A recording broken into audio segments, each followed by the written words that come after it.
ಓಂ ಶಾಂತಿ. ಇಂದಿನ ದಿನಾಂಕ 14/3/2024. ಪ್ರಾರ್ಥ ಮುರಳಿ ಬಾಪ್ತಾದ ಮಧುಬನ. ಮಧುರ ಮಕ್ಕಳೇ, ನೀವು ವಿದ್ಯೆಯನ್ನೆಂದೂ ತಪ್ಪಿಸಬಾರದು. ವಿದ್ಯೆಯಿಂದಲೇ ವಿದ್ಯಾರ್ಥಿ ವೇತನ ಸಿಗುತ್ತದೆ. ಆದ್ದರಿಂದ ತಂದೆಯ ಮೂಲಕ ಯಾವ ಜ್ಞಾನ ಸಿಗುತ್ತದೆಯೋ ಅದನ್ನು ಗ್ರಹಿಸಬೇಕು. ಪ್ರಶ್ನೆ: ಯೋಗ್ಯ ಬ್ರಾಹ್ಮಣರೆಂದು ಯಾರಿಗೆ ಹೇಳುತ್ತಾರೆ? ಅವರ ಲಕ್ಷಣಗಳನ್ನು ತಿಳಿಸಿ. ಉತ್ತರ: ಯಾರ ಮುಖದಲ್ಲಿ ತಂದೆಯ ಗೀತಾ ಜ್ಞಾನವು ಕಂಠಪಾಠವಾಗಿರುತ್ತದೆಯೋ ಅವರೇ ಯೋಗ್ಯ ಬ್ರಾಹ್ಮಣರು. ಅವರು ಅನೇಕರನ್ನು ತನ್ನ ಸಮಾನ ಮಾಡಿಕೊಳ್ಳುತ್ತಾರೆ. ಅನೇಕರಿಗೆ ಜ್ಞಾನಧನದ ದಾನ ಪುಣ್ಯ ಮಾಡುತ್ತಾರೆ ಎಂದು ಪರಸ್ಪರ ಒಬ್ಬರು ಇನ್ನೊಬ್ಬರ ಮತಭೇದದಲ್ಲಿ ಬರುವುದಿಲ್ಲ. ಯಾವುದೇ ದೇಹಧಾರಿಗಳೊಂದಿಗೆ ಬುದ್ಧಿಯು ಸಿಕ್ಕಿ ಹಾಕಿಕೊಂಡಿರುವುದಿಲ್ಲ. ಬ್ರಾಹ್ಮಣ ಅರ್ಥಾತ್ ಅವರಲ್ಲಿ ಯಾವುದೇ ಭೂತವಿರುವುದಿಲ್ಲ. ದೇಹದ ಅಹಂಕಾರವನ್ನು ಬಿಟ್ಟು ಆತ್ಮ ಅಭಿಮಾನಿಯಾಗಿರುವ ಪುರುಷಾರ್ಥ ಮಾಡುತ್ತಾರೆ. ಓಂ ಶಾಂತಿ. ತಂದೆಯು ತಮ್ಮ ಮತ್ತು ಸೃಷ್ಟಿ ಚಕ್ರದ ಪರಿಚಯವನ್ನಂತೂ ಕೊಟ್ಟಿದ್ದಾರೆ. ಇದಂತೂ ಮಕ್ಕಳ ಬುದ್ಧಿಯಲ್ಲಿ ಕುಳಿತು ಬಿಟ್ಟಿದೆ. ಸೃಷ್ಟಿ ಚಕ್ರವು ಚಾಚೂ ತಪ್ಪದೆ ಪುನರಾವರ್ತನೆಯಾಗುತ್ತದೆ. ಹೇಗೆ ನಾಟಕವನ್ನು ರಚಿಸುತ್ತಾರೆ, ಯಾವ ಮಾದರಿಯಾಗಿ ಮಾಡುತ್ತಾರೆಯೋ ಅದೇ ಪುನರಾವರ್ತನೆಯಾಗುತ್ತದೆ. ನೀವು ಮಕ್ಕಳ ಬುದ್ಧಿಯಲ್ಲಿ ಈ ಚಕ್ರವು ತಿರುಗಬೇಕು. ನಿಮ್ಮ ಹೆಸರೇ ಆಗಿದೆ ಸ್ವದರ್ಶನ ಚಕ್ರಧಾರಿ. ಆದ್ದರಿಂದ ಬುದ್ಧಿಯಲ್ಲಿ ಚಕ್ರವು ಸುತ್ತಬೇಕು. ತಂದೆಯ ಮೂಲಕ ಯಾವ ಜ್ಞಾನವು ಸಿಗುತ್ತದೆಯೋ ಅದನ್ನು ಗ್ರಹಿಸಬೇಕು. ಈ ರೀತಿ ಗ್ರಹಣ ಮಾಡಬೇಕು. ಅಂತ್ಯದಲ್ಲಿ ತಂದೆ ಮತ್ತು ರಚನೆಯ ಆದಿ ಮಧ್ಯ ಅಂತ್ಯದ ನೆನಪೇ ಇರಬೇಕು. ಮಕ್ಕಳು ಬಹಳ ಚೆನ್ನಾಗಿ ಪುರುಷಾರ್ಥ ಮಾಡಬೇಕು. ಇದು ವಿದ್ಯೆಯಾಗಿದೆ, ಶಿಕ್ಷಣವಾಗಿದೆ.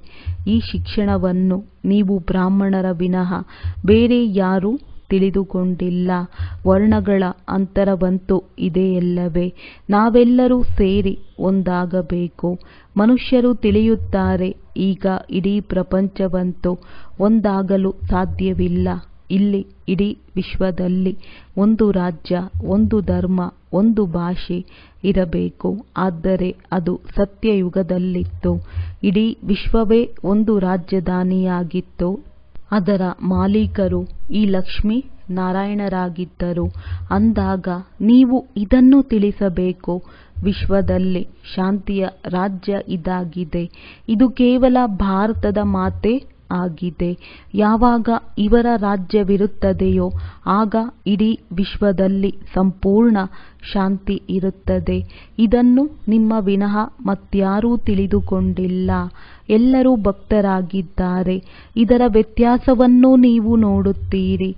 ಭಕ್ತಿಯೇ ಬೇರೆ, ಜ್ಞಾನವೇ ಬೇರೆಯಾಗಿದೆ. ಭಕ್ತಿ ಮಾಡದೆ ಇದ್ದರೆ ಯಾವುದೇ ಭೂತ ಪ್ರೇತಗಳು ತಿಂದು ಬಿಡುತ್ತದೆ ಎಂದಲ್ಲ. ಅದು ಸಾಧ್ಯವೇ ಇಲ್ಲ. ತಾವಂತೂ ತಂದೆಯ ಮಕ್ಕಳಾಗಿದ್ದೀರಿ. ನಿಮ್ಮಲ್ಲಿ ಯಾವ ಭೂತಗಳಿವೆಯೋ ಅವೆಲ್ಲವೂ ಹೊರಟು ಹೋಗಬೇಕು. ಮೊದಲ ನಂಬರಿನ ಭೂತವು ದೇಹದ ಅಹಂಕಾರವಾಗಿದೆ. ಇದನ್ನು ತೆಗೆಯುವುದಕ್ಕಾಗಿಯೇ ತಂದೆಯು ದೇಹಿ ಅಭಿಮಾನಿಗಳನ್ನಾಗಿ ಮಾಡುತ್ತಿರುತ್ತಾರೆ. ತಂದೆಯನ್ನು ನೆನಪು ಮಾಡುವುದರಿಂದ ಯಾವುದೇ ಭೂತವೂ ಸನ್ಮುಖದಲ್ಲಿ ಬರುವುದಿಲ್ಲ. 21 ಜನ್ಮಗಳಿಗಾಗಿ ಯಾವುದೇ ಭೂತವೂ ಬರುವುದಿಲ್ಲ. ಈ ಪಂಚಭೂತಗಳು ರಾವಣನ ಸಂಪ್ರದಾಯವಾಗಿದೆ. ರಾವಣ ರಾಜ್ಯವೆಂದು ಹೇಳುತ್ತಾರೆ. ರಾಮ ರಾಜ್ಯವೇ ಬೇರೆ, ರಾವಣ ರಾಜ್ಯವೇ ಬೇರೆಯಾಗಿದೆ. ರಾವಣ ರಾಜ್ಯದಲ್ಲಿ ಭ್ರಷ್ಟಾಚಾರಿಗಳು, ರಾಮ ರಾಜ್ಯದಲ್ಲಿ ಶ್ರೇಷ್ಠಾಚಾರಿಗಳು ಇರುತ್ತಾರೆ. ಇದರ ವ್ಯತ್ಯಾಸವೂ ಸಹ ನೀವು ಮಕ್ಕಳ ಹೊರತು ಬೇರೆ ಯಾರಿಗೂ ಗೊತ್ತಿಲ್ಲ. ನಿಮ್ಮಲ್ಲಿಯೂ ಯಾರು ಬುದ್ಧಿವಂತ ಮಕ್ಕಳಿದ್ದಾರೆಯೋ ಅವರೇ ಇದನ್ನು ಚೆನ್ನಾಗಿ ಅರಿತುಕೊಳ್ಳುತ್ತಾರೆ. ಏಕೆಂದರೆ ಮಾಯಾ ಬೆಕ್ಕು ಕಡಿಮೆಯೇನಿಲ್ಲ. ಕೆಲವರು ವಿದ್ಯೆಯನ್ನೇ ಬಿಟ್ಟು ಬಿಡುತ್ತಾರೆ. ಸೇವಾ ಕೇಂದ್ರಕ್ಕೂ ಹೋಗುವುದಿಲ್ಲ. ದೈವಿ ಗುಣಗಳನ್ನು ಧಾರಣೆ ಮಾಡುವುದಿಲ್ಲ. ಕಣ್ಣುಗಳು ಮೋಸ ಮಾಡುತ್ತವೆ. ಯಾವುದೇ ಒಳ್ಳೆಯ ಪದಾರ್ಥವನ್ನು ನೋಡಿದರೆ ತಿಂದು ಬಿಡುತ್ತಾರೆ. ಆದ್ದರಿಂದ ಈಗ ತಂದೆಯು ತಿಳಿಸುತ್ತಾರೆ, ಮಕ್ಕಳೇ, ನೀವು ಮಕ್ಕಳ ಗುರಿ ಧ್ಯೇಯವೂ ಇದಾಗಿದೆ. ಲಕ್ಷ್ಮೀನಾರಾಯಣ, ನೀವು ಈ ರೀತಿ ಆಗಬೇಕಾಗಿದೆ. ದೈವಿ ಗುಣಗಳನ್ನು ಧಾರಣೆ ಮಾಡಬೇಕಾಗಿದೆ. ಯಥಾ ರಾಜ ರಾಣಿ ತಥಾ ಪ್ರಜಾ, ಎಲ್ಲರಲ್ಲಿಯೂ ದೈವಿ ಗುಣಗಳಿರುತ್ತವೆ. ಅಲ್ಲಿ ಆಸುರಿ ಗುಣಗಳಿರುವುದಿಲ್ಲ. ಆಸುರರು ಇರುವುದೇ ಇಲ್ಲ. ಈ ಮಾತುಗಳನ್ನು ನೀವು ಬ್ರಹ್ಮ ಕುಮಾರ ಕುಮಾರಿಯರ ಹೊರತು ಬೇರೆ ಯಾರೂ ತಿಳಿದುಕೊಂಡಿಲ್ಲ. ನಿಮಗೆ ಶುದ್ಧ ಅಹಂಕಾರವಿದೆ.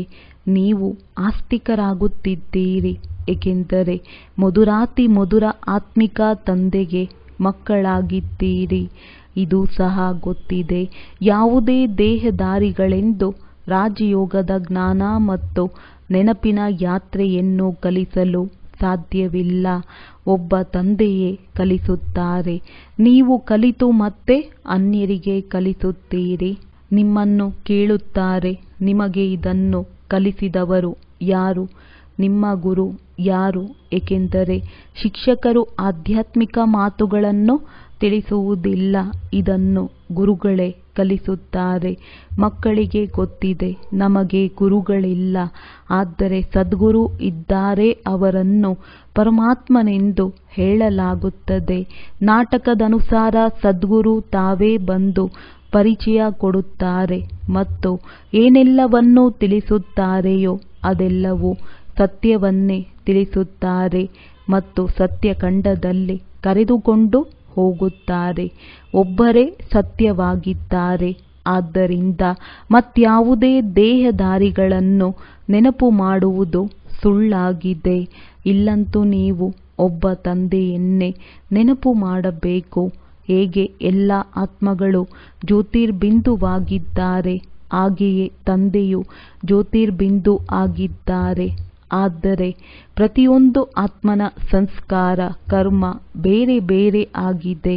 ಒಂದೇ ತರಹದ ಸಂಸ್ಕಾರವಿರಲು ಸಾಧ್ಯವಿಲ್ಲ.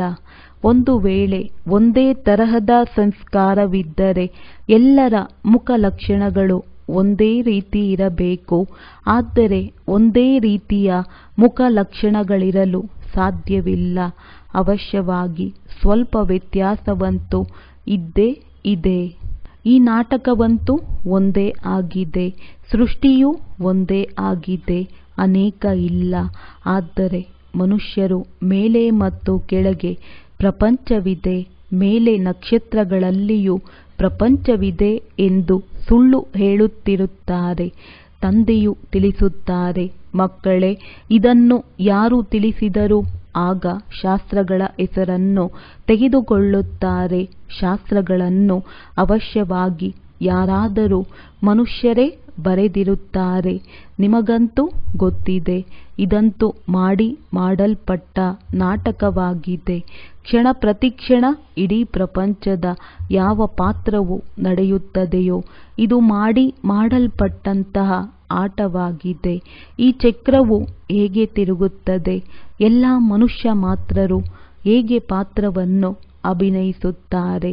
ಇದೆಲ್ಲವೂ ನೀವು ಮಕ್ಕಳ ಬುದ್ಧಿಯಲ್ಲಿ ಬಂದು ಬಿಟ್ಟಿದೆ. ತಂದೆಯು ಈಗಾಗಲೇ ತಿಳಿಸಿದ್ದಾರೆ. ಸತ್ಯಯುಗದಲ್ಲಿ ಕೇವಲ ನಿಮ್ಮದೇ ಪಾತ್ರವಿರುತ್ತದೆ. ನಂಬರ್ ವಾರಾಗಿ ಪಾತ್ರವನ್ನಭಿನಯಿಸಲು ಬರುತ್ತೀರಿ. ತಂದೆಯು ಬಹಳ ಚೆನ್ನಾಗಿ ತಿಳಿಸುತ್ತಾರೆ ಅಂದಾಗ ತಾವು ಮಕ್ಕಳು ಮತ್ತೆ ಅನ್ಯರಿಗೆ ತಿಳಿಸಬೇಕಾಗುತ್ತದೆ. ದೊಡ್ಡ ದೊಡ್ಡ ಸೇವಾ ಕೇಂದ್ರಗಳು ತೆರೆಯುತ್ತಾ ಹೋಗುತ್ತೇವೆ ಅಂದಾಗ ಅಲ್ಲಿಗೆ ದೊಡ್ಡ ದೊಡ್ಡ ವ್ಯಕ್ತಿಗಳು ಬರುತ್ತಾರೆ, ಬಡವರು ಬರುತ್ತಾರೆ. ಬಹಳ ಅಂದರೆ ಬಡವರ ಬುದ್ಧಿಯಲ್ಲಿಯೇ ಜ್ಞಾನವು ಬೇಗನೆ ಕುಳಿತು ಬಿಡುತ್ತದೆ. ಹಿರಿಯ ವ್ಯಕ್ತಿಗಳು ಬಲೆ ಬರುತ್ತಾರೆ. ಆದರೆ ಏನಾದರೂ ಕೆಲಸವಿತ್ತೆಂದರೆ ನಮಗೆ ಬಿಡುವಿಲ್ಲವೆಂದು ಹೇಳುತ್ತಾರೆ. ನಾವು ಚೆನ್ನಾಗಿ ಓದುತ್ತೇವೆ ಎಂದು ಪ್ರತಿಜ್ಞೆ ಮಾಡುತ್ತಾರೆ. ಆದರೆ ಮತ್ತೆ ಒಂದು ವೇಳೆ ಓದಲಿಲ್ಲವೆಂದರೆ ಪೆಟ್ಟು ಬೀಳುತ್ತದೆ. ಮಾಯೆಯು ಇನ್ನೂ ತನ್ನ ಕಡೆ ಎಳೆಯುತ್ತದೆ. ಅನೇಕ ಮಕ್ಕಳು ಇದರಿಂದ ಓದುವುದನ್ನೇ ನಿಲ್ಲಿಸಿಬಿಡುತ್ತಾರೆ. ವಿದ್ಯಾಭ್ಯಾಸದಲ್ಲಿಯೂ ತಪ್ಪಿಸಿಕೊಳ್ಳುತ್ತಿರುತ್ತಾರೆ. ಅಂದರೆ ಅನುತ್ತೀರ್ಣರಾಗಿ ಬಿಡುತ್ತಾರೆ. ಶಾಲೆಯಲ್ಲಿ ಯಾರು ಒಳ್ಳೊಳ್ಳೆಯ ಮಕ್ಕಳಿರುತ್ತಾರೆ ಅವರು ಎಂದೂ ಸಹ ಮದುವೆ ಅಲ್ಲಿ ಇಲ್ಲಿ ಹೋಗುವ ರಜೆ ತೆಗೆದುಕೊಳ್ಳುವುದಿಲ್ಲ.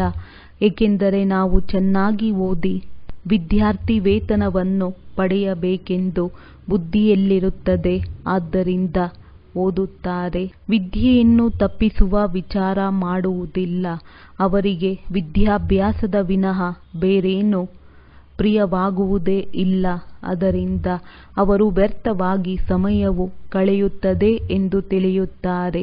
ಇಲ್ಲಿ ಒಬ್ಬರೇ ಶಿಕ್ಷಕರು ಓದಿಸುವವರಾಗಿದ್ದಾರೆ ಅಂದ ಮೇಲೆ ಎಂದೂ ವಿದ್ಯೆಯನ್ನು ತಪ್ಪಿಸಬಾರದು. ಇದರಲ್ಲಿಯೂ ನಂಬರ್ವಾರ್ ಪುರುಷಾರ್ಥದ ಅನುಸಾರವಾಗಿದ್ದಾಗ ನೋಡುತ್ತಾರೆ. ಇವರು ಚೆನ್ನಾಗಿ ಓದುತ್ತಾರೆಂದರೆ ಓದಿಸುವವರಿಗೂ ಅವರನ್ನು ನೋಡಿ ಇಷ್ಟವಾಗುತ್ತದೆ.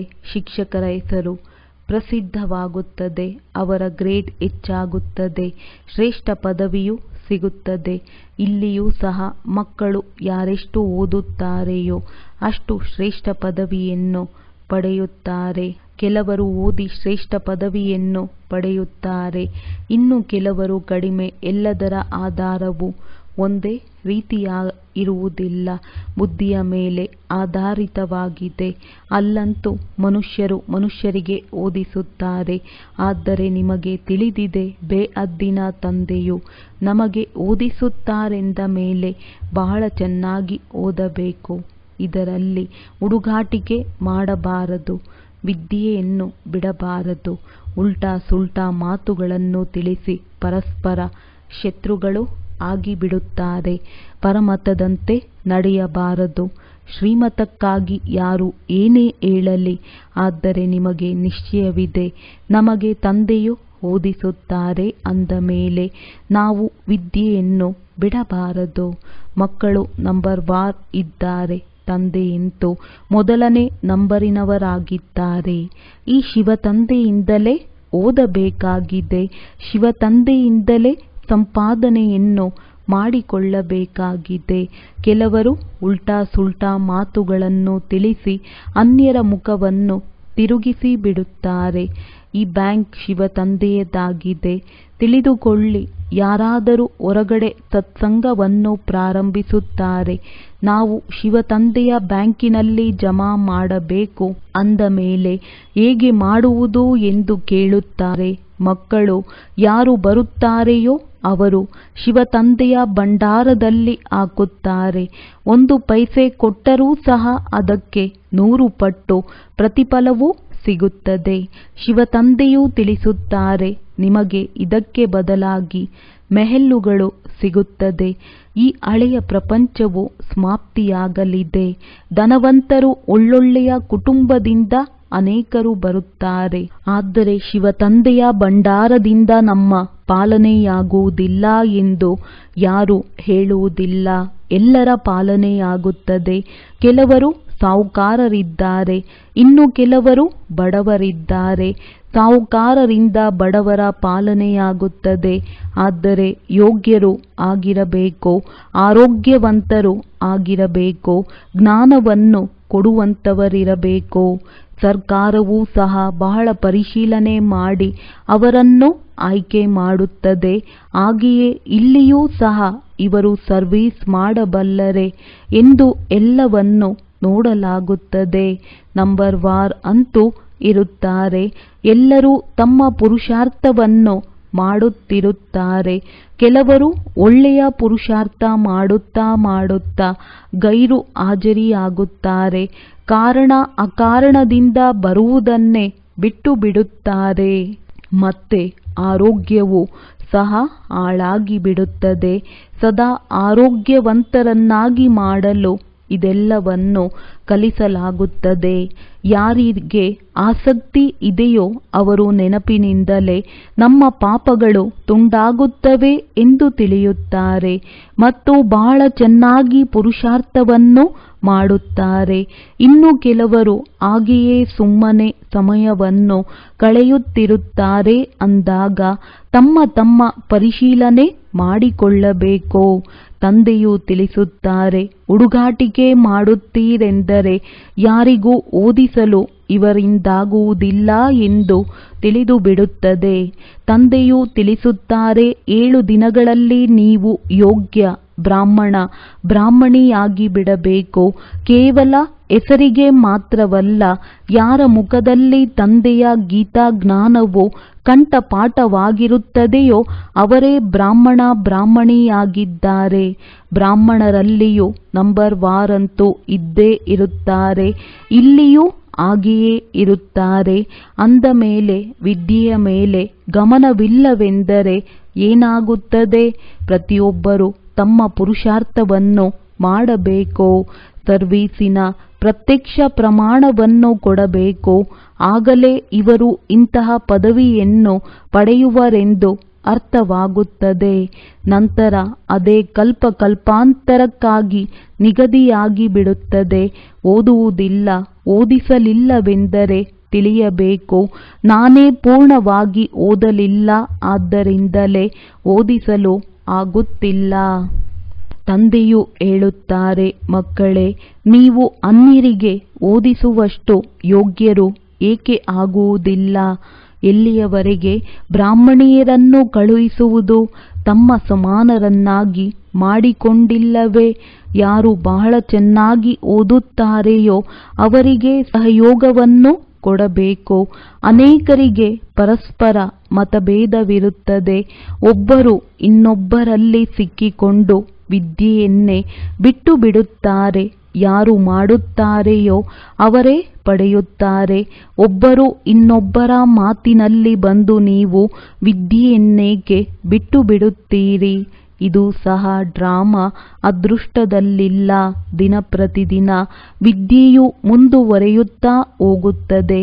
ಸೇವಾ ಕೇಂದ್ರಗಳು ತೆರೆಯುತ್ತಾ ಇರುತ್ತವೆ. ಇದು ಶಿವತಂದೆಯ ಖರ್ಚಲ್ಲ, ಎಲ್ಲವೂ ಮಕ್ಕಳ ಖರ್ಚು ಆಗಿದೆ. ಈ ದಾನವು ಎಲ್ಲದಕ್ಕಿಂತ ಒಳ್ಳೆಯದಾಗಿದೆ.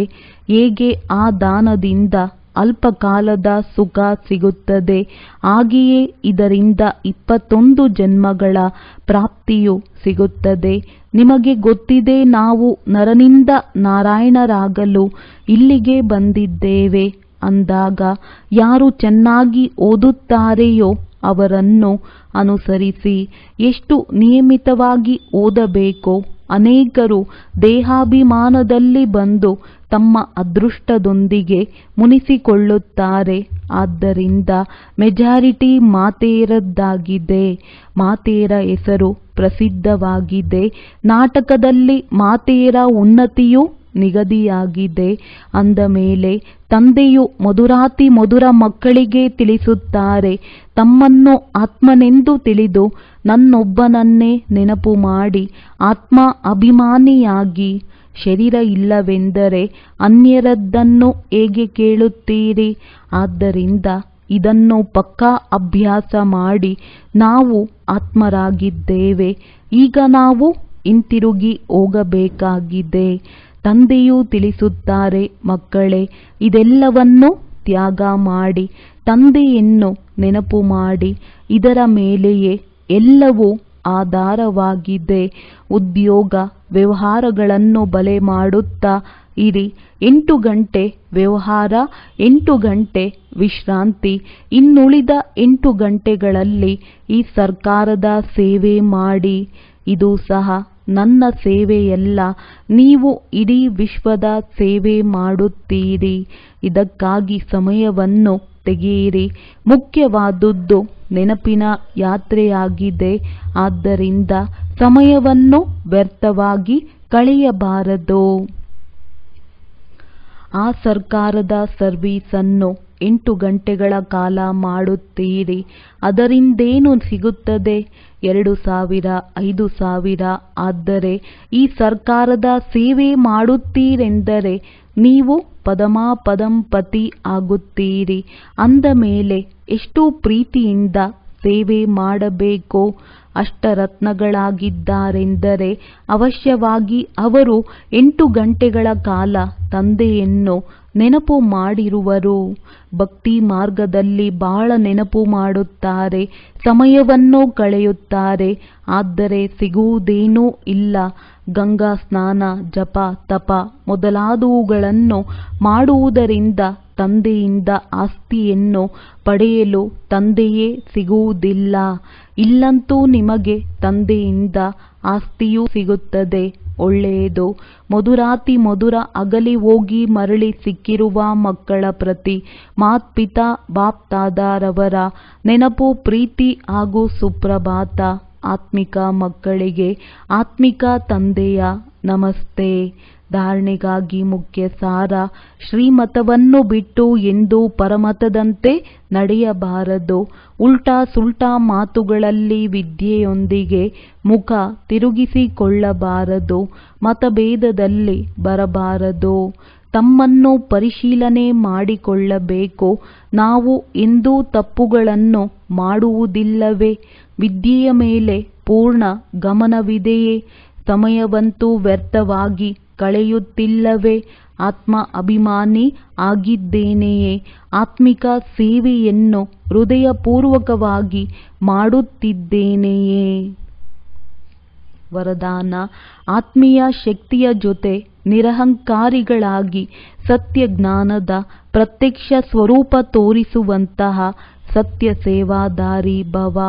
ಹೇಗೆ ವೃಕ್ಷದಲ್ಲಿ ಯಾವಾಗ ಸಂಪೂರ್ಣ ಫಲ ಕೊಡುವ ಶಕ್ತಿ ಬರುತ್ತದೆ ಆಗ ವೃಕ್ಷ ಬಾಗುತ್ತದೆ, ಅರ್ಥಾತ್ ನಿರ್ಮಾಣವಾಗುವ ಸೇವೆ ಮಾಡುತ್ತದೆ. ಇಂತಹ ಆತ್ಮೀಯ ಶಕ್ತಿಯುಳ್ಳಂಥ ಮಕ್ಕಳು ಎಷ್ಟು ದೊಡ್ಡ ಶಕ್ತಿ, ಅಷ್ಟು ದೊಡ್ಡ ನಿರ್ಮಾಣತೆ ಮತ್ತು ಸರ್ವರ ಸ್ನೇಹಿಯಾಗಿರುತ್ತಾರೆ. ಅಲ್ಪ ಕಾಲದ ಶಕ್ತಿಯುಳ್ಳವರು ಅಹಂಕಾರಿಗಳಾಗಿರುತ್ತಾರೆ. ಆದರೆ ಸತ್ಯತೆಯ ಶಕ್ತಿಯುಳ್ಳವರು ಶಕ್ತಿಯ ಜೊತೆ ನಿರಹಂಕಾರಿಗಳಾಗುತ್ತಾರೆ. ಇದೇ ಸತ್ಯ ಜ್ಞಾನದ ಪ್ರತ್ಯಕ್ಷ ಸ್ವರೂಪವಾಗಿದೆ. ಸತ್ಯ ಸೇವಾದಾರಿಯ ವೃತ್ತಿಯಲ್ಲಿ ಎಷ್ಟು ಶಕ್ತಿ ಇರುತ್ತದೆ, ಅವರ ವಾಣಿಯಲ್ಲಿ ಅಷ್ಟೇ ಸ್ನೇಹ ಮತ್ತು ನಮ್ರತೆ ಇರುವುದು. ಸ್ಲೋಗನ್: ಭಾಗ್ಯದ ಆಧಾರ ತ್ಯಾಗ. ತ್ಯಾಗವಿಲ್ಲದೆ ಭಾಗ್ಯ ಸಿಗುವುದಿಲ್ಲ. ಒಳ್ಳೆಯದು. ಓಂ ಶಾಂತಿ.